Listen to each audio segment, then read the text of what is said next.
To the point programme में एक बार फिर से आपका स्वागत है। आज का विषय है किस राज्य के खाद्य पदार्थों में मिला आर्सेनिक का उच्च स्तर। सबसे पहले देखते हैं ये चर्चा में क्यों है। हालिया खबरों के अनुसार पटना के महावीर कैंसर संस्थान द्वारा किए गए एक अध्ययन में बिहार के 11 आर्सेनिक हॉटस्पॉट जिलों के खाद्य पदार्थों में आर्सेनिक की उच्च सांद्रता पाई गई है। बिहार की जलापूर्ति में लंबे समय से चली आ रही समस्या आर्सेनिक संदूषण अब चावल, गेहूं और आलू जैसे मुख्य खाद्य पदार्थों में खतरनाक स्तर पर पाया गया है, जिससे स्वास्थ्य को काफी खतरा है। चलिए अब जानते हैं आर्सेनिक के बारे में। यह गंधहीन और स्वादहीन धातु है जो पृथ्वी की भूपर पट्टी या क्रस्ट में व्यापक रूप से वितरित है। यह कई देशों की पृथ्वी के क्रस्ट और भूजल में उच्च स्तर पर स्वाभाविक रूप से मौजूद है। यह अपने अकार्बनिक रूप में अत्यधिक जहरीला होता है। यह पीने के पानी के साथ साथ आर्सेनिक से दूषित भोजन खाने से भी मानव शरीर में प्रवेश कर सकता है। आर्सेनिकोसिस आर्सेनिक विषाक्तता के लिए चिकित्सा शब्द है जो शरीर में बड़ी मात्रा में आर्सेनिक के संचय के कारण होता है। यह आवश्यक एंजाइमों के अवरोध के माध्यम से प्रतिकूल स्वास्थ्य प्रभावों की ओर ले जाता है, जो अंततः मल्टी सिस्टम ऑर्गन फेलियर से मृत्यु का कारण बनता है। पीने के पानी और भोजन से आर्सेनिक के लंबे समय तक संपर्क से कैंसर और त्वचा के घाव हो सकते हैं।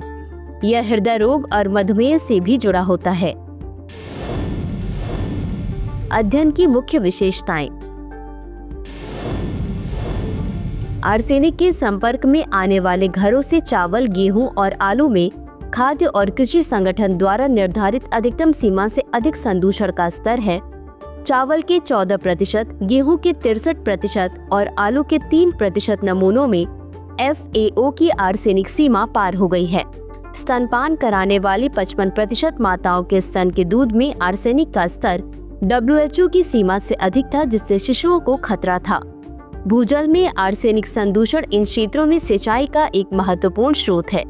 संदूषण का कारण गंगा के मैदानों में तलछट जमा होना है, जो पिछले 50 वर्षों में गंगा नदी की आकृति विज्ञान में हुए परिवर्तनों के कारण और भी बदतर हो गया। अब जानते हैं भूजल संदूषण के स्रोत क्या हैं। प्राकृतिक रूप से पाए जाने वाले संदूषक। कुछ भूगर्भीय संरचनाओं में प्राकृतिक रूप से आर्सेनिक, फ्लोराइड, आयरन और यूरेनियम के उच्च स्तर मौजूद होते हैं, जो भूजल को दूषित करते हैं। कृषि उर्वरकों, कीटनाशकों के अत्यधिक उपयोग से हानिकारक रसायन जल स्तर में मिल जाते हैं। औद्योगिक अपशिष्ट। अनुपचारित औद्योगिक अपशिष्ट अक्सर भूजल स्रोतों में मिल जाते हैं, जिससे भारी धातुएं और अन्य विषाक्त पदार्थ मिल जाते हैं। शहरीकरण। शहरी क्षेत्रों में लीक होने वाली सीवेज प्रणाली और अनुचित अपशिष्ट निपटान भूजल प्रदूषण में योगदान करते हैं। खारे पानी का अतिक्रमण। तटीय क्षेत्रों में भूजल के अत्यधिक पंपिंग से समुद्र से खारा पानी मीठे पानी के जल क्षेत्रों में घुस सकता है, जिससे पानी पीने या सिंचाई के लिए अनुपयोगी हो सकता है। निष्कर्ष। नियमित परीक्षण, जागरूकता अभियान और सुरक्षित कृषि पद्धतियों सहित तत्काल चिकित्सा और नीतिगत हस्तक्षेप की आवश्यकता है। संदूषण को कम करने के लिए सिंचाई के लिए वैकल्पिक जल स्रोत महत्वपूर्ण है। अंत में देखते हैं आज के अभ्यास प्रश्न को। आर्सेनिक के बारे में निम्नलिखित कथनों पर विचार करें। 1. यह एक गंधहीन और स्वादहीन धातु है जो पृथ्वी की भूपर पट्टी में व्यापक रूप से वितरित है। 2. पीने के पानी और भोजन से आर्सेनिक के लंबे समय तक संपर्क में रहने से कैंसर और त्वचा के घाव हो सकते हैं। उपरोक्त दिए गए कथनों में से कौन सा या कौन से सही है या सही है? A केवल 1, B केवल 2, C 1 और 2 दोनों, D न तो 1 और न ही 2। इस प्रश्न का उत्तर कमेंट बॉक्स में जरूर दें। आज के लिए बस इतना ही। धन्यवाद।